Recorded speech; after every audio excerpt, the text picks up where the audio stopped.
Welcome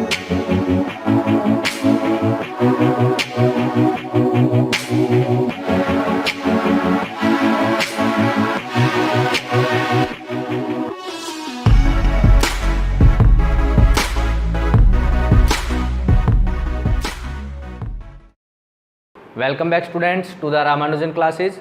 9th और 11th class के physics subject से हम मोशन चैप्टर को डिस्कस कर रहे हैं। जैसा कि आप जानते हैं मोशन चैप्टर 9th और 11th क्लास दोनों के लिए स्टार्टिंग में एक जैसा चलता है, इसलिए हम इसको एक साथ ही डिस्कस कर रहे हैं। ये लेक्चर 9th और 11th क्लास दोनों के लिए इम्पोर्टेंट है। तो लास्ट लेक्चर के अंदर हमने स्पीड और वेलोसिटी के बारे में डिस्कशन स्टार्ट की थी अपनी। आज स्पीड और वेलोसिटी के बारे में हम कुछ और बातें डिस्कस करते हैं कि स्पीड और वेलोसिटी हम कैसे फाइंड आउट करते हैं और उनके बीच में डिफरेंस क्या है। लास्ट लेक्चर के अंदर स्टूडेंट्स हमने स्पीड के बारे में डिस्कस किया था। What is speed? Speed is termed as the distance covered by the object in unit time, कि 1 सेकंड के अंदर ऑब्जेक्ट कितनी डिस्टेंस ट्रैवल करता है उसे हम स्पीड बोलते हैं। स्पीड का जो हमारा फार्मूला आया था, average speed is equal to total distance travel by total time taken, कि ऑब्जेक्ट के द्वारा total distance divided by object के द्वारा लिया गया समय, total time taken by the object. v is equal to s upon t, where s is distance, t is time. Now the example, ये example हमने किया था। जिन स्टूडेंट्स ने इस एग्जाम्पल को नहीं देखा है वो पिछली वीडियो के अंदर इसको देख सकते हैं। उससे आगे हमने एक एग्जाम्पल और डिस्कस किया था। इस एग्जाम्पल को भी हमने लास्ट वीडियो के अंदर डिस्कस किया था। आप वहाँ से इस एग्जाम्पल को कर सकते हैं।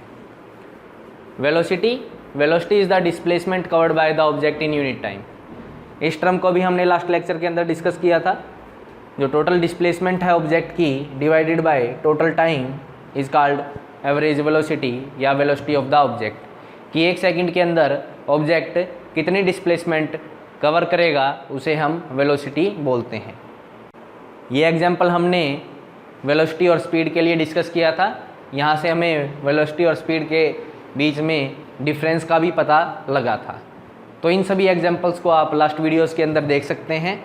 आज का हम स्टार्ट करते हैं आगे कि स्पीड क्या होती है। Speed is a scalar quantity. जो स्पीड की प्रॉपर्टीज़ हैं उनको हम डिस्कस कर रहे हैं। तो speed is a scalar quantity. Speed हमारी एक स्केलर क्वांटिटी है। तो स्केलर क्वांटिटीज़ कौन सी होती हैं? Which have magnitude only. Scalar और वेक्टर के बारे में हमने लास्ट वीडियोज़ के अंदर डिस्कस किया है। तो जिन स्टूडेंट्स ने लास्ट वीडियोज़ नहीं देखी हैं, पहले वो लास्ट वीडियोज़ को देखें, तभी आपको आने वाले लेक्चर समझ में आएंगे।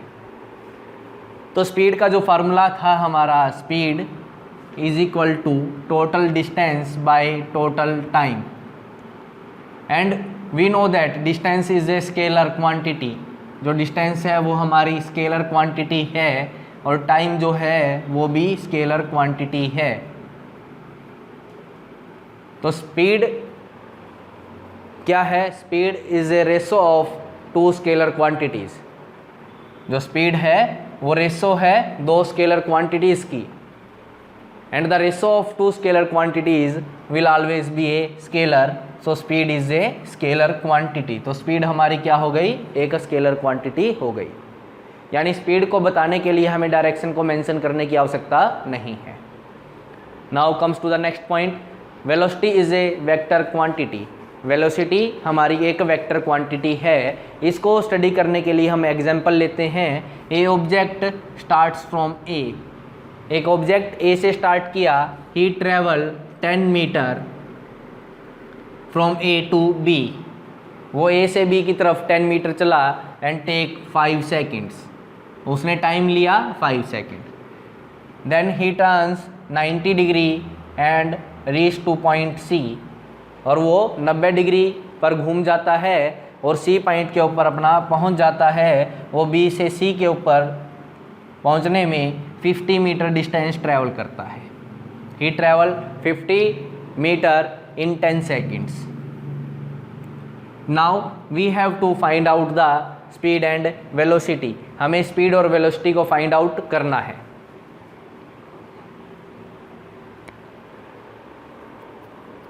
Now speed is equal to total distance covered is 10 metre and 50 metre. Total distance आ गई हमारी 60 मीटर। टोटल डिस्टेंस ऑब्जेक्ट के द्वारा ट्रेवल की गई 10 तो ए से बी की तरफ चला वो, और फिर 50 बी से सी की तरफ चला, तो टोटल उसने चला 60 meter divided by total time 5 second he takes from A to B and 10 seconds from B to C, so total time taken will be equal to 15 second, so speed comes out to be 4 meter per second। तो speed object की आ गई हमारी 4 metre per second.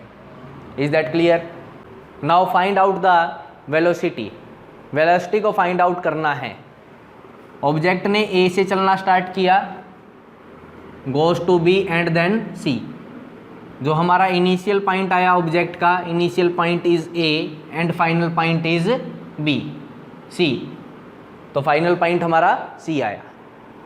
And we know that velocity is equal to displacement upon time. जो हमारी velocity है वो displacement upon time होती है। तो डिस्प्लेसमेंट कैसे निकाल लेंगे? इनिशियल पॉइंट से फाइनल पॉइंट की तरफ हम एक स्ट्रेट लाइन ड्रॉ कर देंगे। तो ऑब्जेक्ट ने चला तो 60 मीटर है, बट उसकी जो डिस्प्लेसमेंट है वो आएगी shortest path between A and C. तो ए और सी के बीच में जो शॉर्टेस्ट पाथ है, और शॉर्टेस्ट पाथ को हम निकालते हैं bye drawing a straight line. तो हमने इनिशियल पॉइंट से फाइनल पॉइंट पर अपनी एक स्ट्रेट लाइन ड्रॉ कर दी। This is displacement. तो हमारी ऑब्जेक्ट की डिस्प्लेसमेंट आई the length of A and C. A to C की जो लेंथ है वही हमारी क्या होगी? डिस्प्लेसमेंट होगी। In question we see that he turns 90 degree, so this angle is 90 degree, so we can see this is a right angle triangle। जो ABC है हमारी राइट एंगल ट्रायंगल है, whose one length is 10 meter, another length is 50 meter, so hypotenuse will becomes to 10 square plus 50 square। जो ये hypotenuse की length है ए to C की, वही हमारी क्या है? डिस्प्लेसमेंट है। तो डिस्प्लेसमेंट ऑब्जेक्ट की आ गई हमारी 100 plus 2500। This comes out to be √2600। तो ऑब्जेक्ट की डिस्प्लेसमेंट आई हमारी √2600। We have found that this length is 2600। ये लेंथ हमारी √2600 आई। तो वेलोसिटी जो आएगी वो कितनी आई? √2600 divided by total time taken is 5 + 10 15। This is our velocity. ये हमारी वेलोसिटी आ गई। बट दिस इज वेलोसिटी, ये केवल वेलोसिटी का मैग्नीट्यूड है। अब हमें बताना है कि हमें ए से सी के ऊपर चलते हुए कम से कम कितना चलना पड़ा और किस डायरेक्शन में चलना पड़ा। अगर हम ए से बी पे जाते हैं, बी से सी के ऊपर आते हैं, तो हमें 60 मीटर चलना पड़ता है। लेकिन जो वेलोसिटी है वो शॉर्टेस्ट पाथ के अलोंग आती है। क्यों आती है शॉर्टेस्ट पाथ के अलोंग? क्योंकि वेलोसिटी की डेफिनेशन ही है डिस्प्लेसमेंट पर यूनिट टाइम, और डिस्प्लेसमेंट केवल एक ही डायरेक्शन के अंदर होती है। डिस्प्लेसमेंट एक से ज़्यादा डायरेक्शन के अंदर नहीं हो सकती। जो डिस्प्लेसमेंट है वो शॉर्टेस्ट पाथ के अलोंग होती है, तो वेलोसिटी भी हमारी शॉर्टेस्ट पाथ के अलोंग ही आएगी। तो velocity of the object will be from A to C. This value √2600 divide by 15 will be only in A to C direction. केवल ए से सी की डायरेक्शन के अंदर ही हमारी ये वेलोसिटी आएगी, अदरवाइज ये वेलोसिटी नहीं होगी। So to describe the velocity we have to give the magnitude as well as direction की ऑब्जेक्ट को किस डायरेक्शन के अंदर चलना पड़ेगा। वेलोसिटी को फाइंड आउट करने के लिए ऑब्जेक्ट को ए से सी की तरफ चलना पड़ेगा directly. So to describe the velocity we have to tell magnitude as well as direction। Direction कौन सी हुई, ए से सी की तरफ की। देखो मैं ड्रॉ कर रहा हूं, आप देखें ए टू सी की तरफ जो है हमारी वो डायरेक्शन हुई और मैग्नीट्यूड वेलोसिटी का ये हुआ। √2600/15 is the magnitude and the velocity is from A to C. Direction क्या होगी, ए टू सी। सो वेलोसिटी को बताने के लिए हमें मैग्नीट्यूड भी आवश्यक हुआ और डायरेक्शन भी आवश्यक हुई। और ऐसी फिजिकल क्वांटिटीज़ जिनके लिए मैग्नीट्यूड और डायरेक्शन दोनों की आवश्यकता होती हैं वो हमारी स्केलर क्वांटिटी वेक्टर क्वांटिटीज़ कहलाती हैं। स्केलर नहीं कहलाएंगी, वेक्टर क्वांटिटीज़ वो कहलाएंगी। So velocity is a vector quantity, तो वेलोसिटी हमारी एक वेक्टर क्वांटिटी होगी। नेक्स्ट, स्पीड ऑलवेज ग्रेटर और इक्वल्स टू वेलोसिटी। स्पीड जो होती है हमारी या तो वेलोसिटी के बराबर होगी या वेलोसिटी से ज़्यादा होगी। इसके लिए हम एक एग्जांपल लेते हैं। ये object moves from A to B, वो ए से बी की तरफ चला, उसने डिस्टेंस जो ट्रैवल की वो 3 मीटर डिस्टेंस ट्रैवल की 1 सेकंड के अंदर। Then he turns 90 degree and move 4 meter in 2 second. हमने पीछे वाला ही एग्जाम्पल ले लिया, केवल वैल्यूज़ को चेंज कर दिया है। तो बी से वो सी के ऊपर पहुंच गया।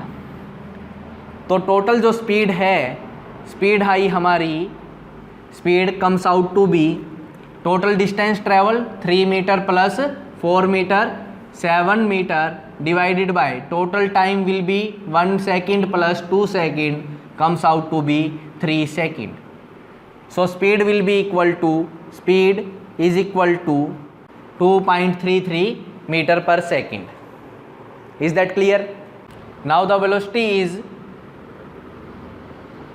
total displacement upon total time. Displacement हमारी होगी shortest path A से C की तरफ का। shortest path कितना आया, √3 square plus 4 square. We use Pythagoras theorem, it comes out to be 5 meter. तो ये 5 मीटर आया। तो वेलोसिटी आई हमारी, velocity is equal to 5/3 which comes out to be 1.66 meter per second. तो हमने देखा था जो स्पीड आई थी हमारी ऑब्जेक्ट की वो आई थी 2.33 meter per second. We can see that speed is greater then velocity. तो स्पीड जो होती है वो वेलोसिटी से ग्रेटर होती है। यहाँ पे लिखा हुआ है कि स्पीड इक्वल्स भी हो सकती है।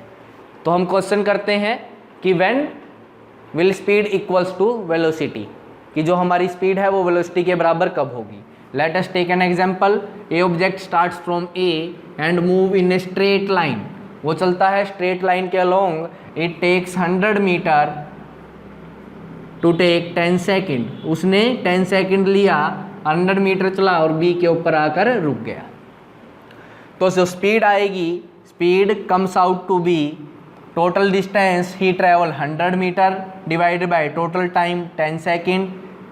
सो speed will be equal to 10 metre per second. Now velocity is equal to total displacement. Now find out the total displacement. Object starts from A and moves along to B. B की तरफ वो चला। The shortest path between A and B is same.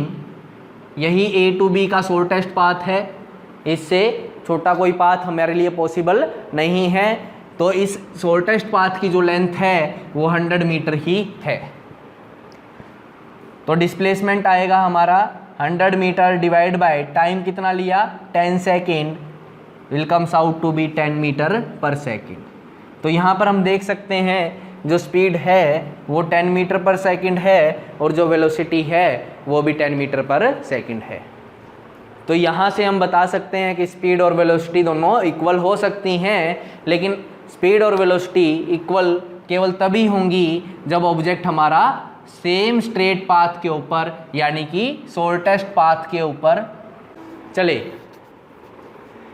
तो speed equals to velocity when object moves along a shortest path. जब object हमारा shortest path के along ही चल रहा होगा तो हमारी स्पीड और वेलोसिटी सेम आएंगी। That means if object does not change its direction, object अपनी डायरेक्शन को चेंज नहीं करता है, कहीं पे मुड़ता नहीं है, केवल एक ही डायरेक्शन के अंदर अगर ऑब्जेक्ट चलता रहे तो हमारी स्पीड और वेलोसिटी दोनों सेम आएंगी। Is that clear? Now students, we know speed is equal to distance upon time, velocity is equal to displacement upon time, and we know that distance is always greater than और equal to displacement. जो distance है वो हमारी displacement से या तो बड़ी होगी या बराबर होगी, तो रेशो जो टाइम के साथ है वो डिस्टेंस की ज़्यादा आएगी, डिस्टेंस की रेशो टाइम के साथ ज़्यादा आएगी, क्योंकि डिस्टेंस डिस्प्लेसमेंट से ज़्यादा होती है। तो डिस्प्लेसमेंट और टाइम की रेशो हमारी डिस्टेंस और टाइम की रेशो से कम आएगी। That means velocity is less than speed, velocity speed के लेस देन होगी। But distance can be equal to displacement when object moves along the same straight path. So equal भी हो सकती हैं। अगर डिस्टेंस और डिस्प्लेसमेंट दोनों इक्वल हैं, टाइम हमारा दोनों के लिए इक्वल था ही, तो इनकी रेशो भी इक्वल आएगी, तो वेलोसिटी स्पीड के इक्वल भी हो सकती है। तो velocity is equal to speed when object moves along the same straight path. Is that clear? Now comes to the next point, unit of speed and velocity. तो speed की और velocity की जो यूनिट होती है वो मीटर पर सेकंड होती है, metre per second. Both have the same unit metre per second, दोनों की जो यूनिट है वो मीटर पर सेकंड होती है। ये ऐसा यूनिट है, अगर कोई दूसरे यूनिट के सिस्टम के अंदर हम लेते हैं then it comes be metre per minute, metre per minute भी हो सकती है, किलोमीटर पर हावर भी हो सकती है, किलोमीटर पर सेकंड भी हो सकती है। तो any unit can you use, but we use mostly meter per second because the SI unit is meter per second for speed and velocity. Now the difference between speed and velocity. Speed is distance covered by the object in unit time, एक unit time के अंदर जो distance travel की जाती है उसे speed बोलते हैं, और displacement covered by the object in unit time is called velocity. तो स्पीड है distance covered in unit time और वेलोसिटी है displacement covered by object in a unit time. Speed only be a positive value, speed कभी भी negative नहीं हो सकती है, बट वेलोसिटी में भी पॉजिटिव, नेगेटिव और जीरो। जो वेलोसिटी है हमारी पॉजिटिव भी हो सकती है, नेगेटिव भी हो सकती है, जीरो भी हो सकती है। इसको देखने के लिए हम क्या करते हैं, वेलोसिटी का फार्मूला लिख सकते हैं, velocity is equal to displacement upon time, displacement बटे टाइम होता है। And displacement can be positive, zero and negative. जो डिस्प्लेसमेंट है वो पॉजिटिव, जीरो और नेगेटिव कोई भी वैल्यू हो सकती है। टाइम हमेशा क्या होगा, पॉजिटिव होगा, तो डिस्प्लेसमेंट बाय टाइम की रेशो कुछ भी आ सकती है। अगर डिस्प्लेसमेंट पॉजिटिव है तो वेलोसिटी भी पॉजिटिव होगी, अगर डिस्प्लेसमेंट नेगेटिव है तो वेलोसिटी भी नेगेटिव होगी, अगर डिस्प्लेसमेंट जीरो है तो वेलोसिटी भी जीरो होगी। Now the third point, speed is a scalar quantity. अभी हमने डिस्कस किया था स्पीड अपनी स्केलर क्वांटिटी है, but velocity is a vector quantity, लेकिन वेलोसिटी हमारी वेक्टर क्वांटिटी है। The SI unit of speed and velocity both are same, metre per second. And last point is speed always greater than और equal to velocity. जो speed है या तो बड़ी होगी या वेलोसिटी के बराबर होगी। सेम पॉइंट हम यहीं पे भी लिख सकते हैं, velocity can never have more value than speed. Velocity की वैल्यू कभी स्पीड से ज़्यादा नहीं हो सकती, बराबर हो सकती है। कब बराबर होगी, जब वो ऑब्जेक्ट एक स्ट्रेट पाथ के अलोंग चले, अपनी डायरेक्शन को चेंज ना करे। If the object moves along the same straight path that speed and velocity both are equal. So students, इस लेक्चर के अंदर हमने स्पीड और वेलोसिटी के बारे में डिस्कशन किया है। स्पीड और वेलोसिटी की 9th और 11th क्लास की बेसिक हमारी कवर हो चुकी है। इसे नेक्स्ट लेक्चर के अंदर हम स्पीड और वेलोसिटी के ऊपर कुछ क्वेश्चंस को डिस्कस करेंगे।